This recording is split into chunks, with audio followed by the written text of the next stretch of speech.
Are you waking up 2, 3, maybe even 4 times a night to use the bathroom? I want you to know that this constant interruption isn't just ruining your sleep. It is a clear and direct warning sign from your prostate. Welcome to the Essential Health Podcast. There is a crucial conversation about your prostate that should be happening in every doctor's office for every man over 60, but it almost never does. Today, we're going to have that conversation. To guide us, we are joined by our expert guest, Urologist Dr. Evans. Dr. Evans, welcome back to the show. Thank you for having me, Anya. This is a topic that is shrouded in so much unnecessary silence and acceptance. Let's break that silence. The conversation that usually happens is about more pills or eventually invasive procedures, but you're here to tell us there's a different path. That's exactly right. The real conversation isn't about pills. It's about 3 simple daily habits that have been scientifically proven to be more effective than many medications at protecting your prostate health. But because they are natural and don't generate huge profits, they remain a secret to most men. And these are habits that can make a real tangible difference? They are the difference between accepting a life of urinary struggles and sleepless nights and taking back control of your body. They are that powerful. Okay, then that is our promise to you today. We are finally having the conversation your doctor may not have had time for. In this episode, Dr. Evans is going to reveal his Prostate Protocol.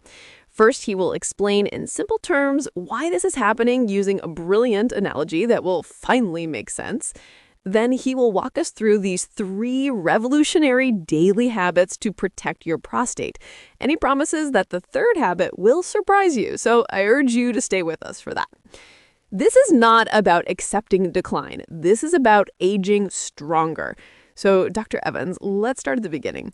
For the man who is just starting to experience that weaker stream or those nightly interruptions, what is actually happening inside his body?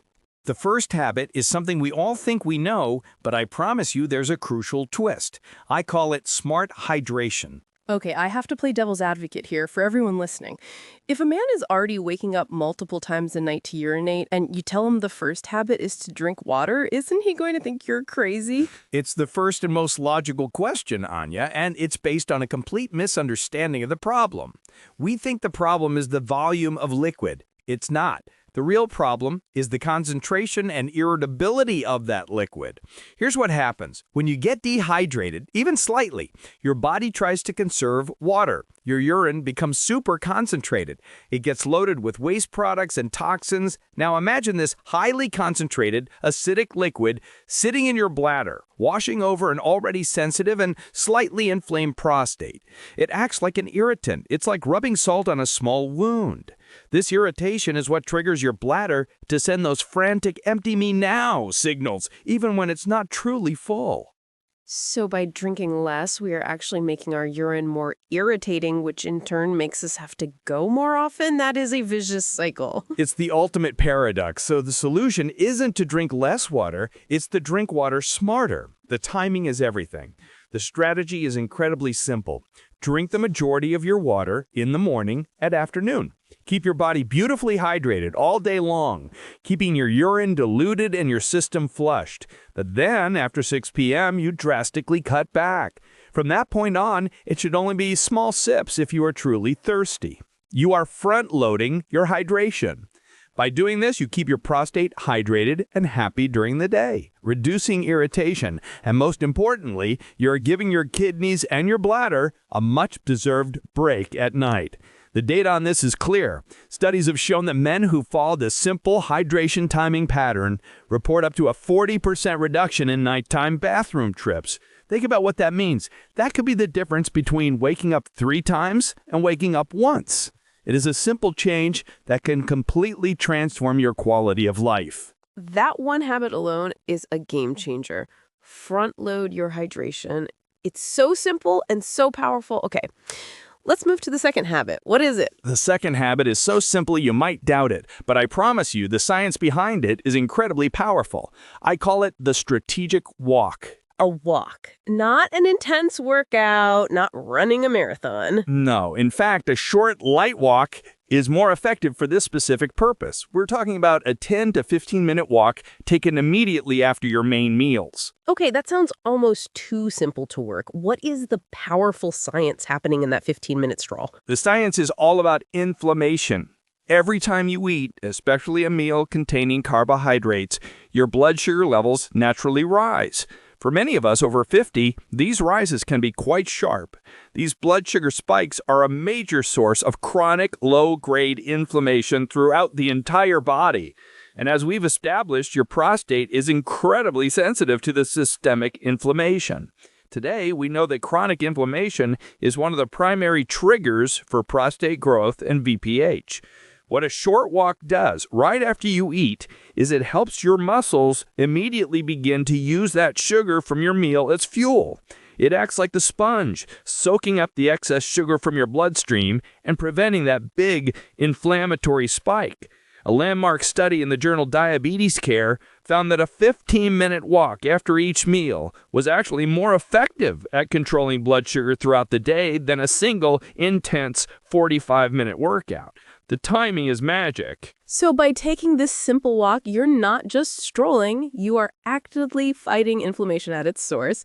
And by doing so, you are directly protecting your prostate and improving your metabolic health with every single step. That's exactly it. It doesn't need to be fast. A relaxed walk around the block after lunch and after dinner is enough. You're not trying to burn off the meal. You are using gentle movement to manage your blood sugar and calm your body's inflammatory response. It is a small time investment for a massive long-term return on your prostate health. Dr. Evans, the first two habits, smart hydration and the strategic walk, are powerful, practical, and easy for anyone to start today. But you promised us a third habit, one that you said would be the most surprising of all. I feel we need to approach this topic with the seriousness and respect it deserves, because I know for many men, it's a subject surrounded by silence and perhaps even some discomfort. You're right, Anya. It is a topic that is often avoided, which is a tragedy, because the science on this is incredibly clear and important. I'm talking about what I, as a urologist, refer to as natural prostate cleansing. Okay, can you define that for us? What does that mean in a clinical sense? It refers to the health benefits of regular and frequent ejaculation.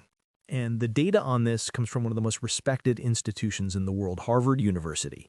In a landmark study, researchers followed over 30,000 men for nearly 2 decades. It was a massive long-term project. The results were not ambiguous. They were groundbreaking. They found that men who ejaculated more frequently, and study defined this as about 21 times a month or more, had up to a 33% lower risk of developing prostate cancer. 33%, that is not a small number. That is a statistically massive reduction in risk. I think a lot of men listening might hear 21 times a month and think it sounds high. But you're saying this is a healthy and regular frequency for many. It is. But the most important part is not the specific number, but the principle behind it. We need to understand why this works. The explanation is both simple and fascinating. The prostate's job is to produce fluid. Regular ejaculation acts like a natural flushing mechanism for the gland. Think of it like an internal cleanup system. Each time you're helping to flush out old secretions, stagnant fluids, dead cells, and potential toxins or calcifications that can build up in the intricate network of ducts within the gland. When these substances are allowed to sit for long periods, they can become a source of chronic inflammation or cellular damage over time. So regular cleansing is simply a matter of good physiologic hygiene. It keeps the system clean and reduces the inflammatory load. This is such a crucial point. And I want to ask for a very specific clarification because it's a question I know many listeners will have, especially those who are single or whose partners may have a lower libido. The Harvard study, did it specify that the benefit was dependent on having a partner? This is the most critical part of the message, and I'm so glad you asked.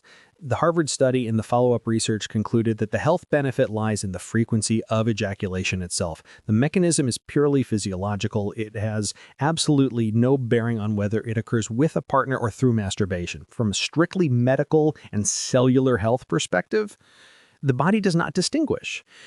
I understand that for many men, especially those of an older generation, this can be an uncomfortable topic to discuss. But as a doctor, my only concern is your health. And the science is clear. This is a completely normal, natural practice that is now proven to be significantly beneficial for your long-term prostate health at any age.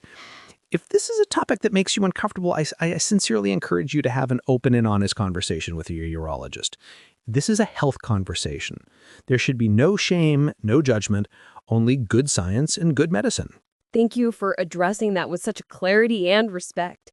I think that clarification is incredibly important and will be of great relief to many people listening.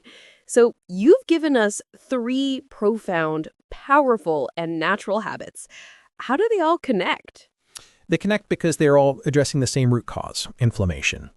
The smart hydration reduces irritation from concentrated urine. The strategic walk reduces inflammation from blood sugar spikes.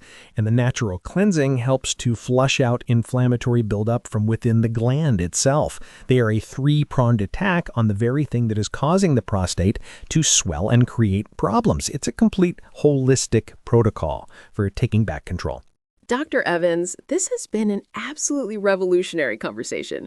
You've given us 3 simple, natural, and scientifically proven habits that can profoundly impact prostate health. It feels like you've given our listeners a real, tangible sense of control over their own bodies. But as a fellow physician, I know there is one final, crucial warning we must deliver. These powerful lifestyle habits, they do not replace professional medical care, do they? Anya, thank you for making this point, and I need everyone listening to hear this as clearly as possible. Nothing, absolutely nothing we have discussed today replaces your annual checkup with your urologist. For men over 50, and certainly for men over 60, your routine PSA blood tests and your digital rectal exams are not optional. They are vital, life-saving tools. The habits we've discussed are your powerful, proactive strategy for maintaining health and managing benign symptoms, but they cannot detect the early silent stages of prostate cancer. Early detection is your greatest ally. It is the single biggest factor in ensuring effective treatment and a long, healthy life. Please, I urge you, do not neglect this. Your health is too important. That is the most important message of all. Thank you. So the takeaway here is that caring for your prostate is a dual commitment.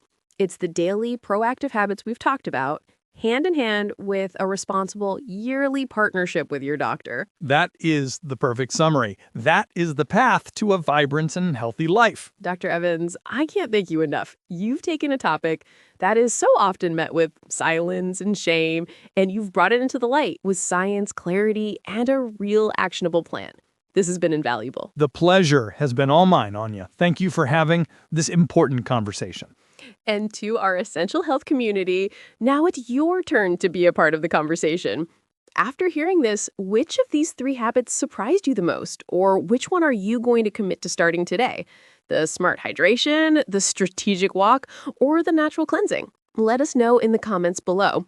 Your commitment can be a powerful source of inspiration for other men on this journey. If you found this video valuable, the best way to thank us is by hitting that like button and subscribing to the channel so you never miss these essential conversations about aging stronger, not weaker.